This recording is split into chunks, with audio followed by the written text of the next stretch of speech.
So hello, I am দেব। আজকে স্ট্যানাজল 100 mg ব্যাপারে medical use, benefit, side effect কিসের জন্য এসেছে এর ব্যাপারে ডিটেলস আলোচনা করব। তা আর বেশি কিছু না বকে তো মেন টপিকে আসি। তো ফার্স্ট অফ অল মেডিকেল ব্যাপারে কিছু আলোচনা করা যাক।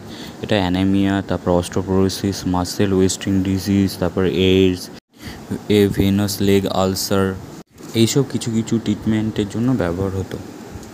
এবার বেনিফিটের ব্যাপারে কিছু বলা যাক। ফার্স্ট বেনিফিট, ওয়াটার রিটেনশন করে না, তারপরে লিন মাসেল গেইন করে, স্ট্রেংথ গেইন করে, নো এস্ট্রোজেনিক সাইড এফেক্ট, তারপর ফ্যাট লস করে। তো এবার চলে আসি সাইড এফেক্টের ব্যাপারে। তো ফার্স্ট কমন সাইড এফেক্ট হলো অ্যাকনে, হেয়ার লস, তারপর লিভার ড্যামেজ।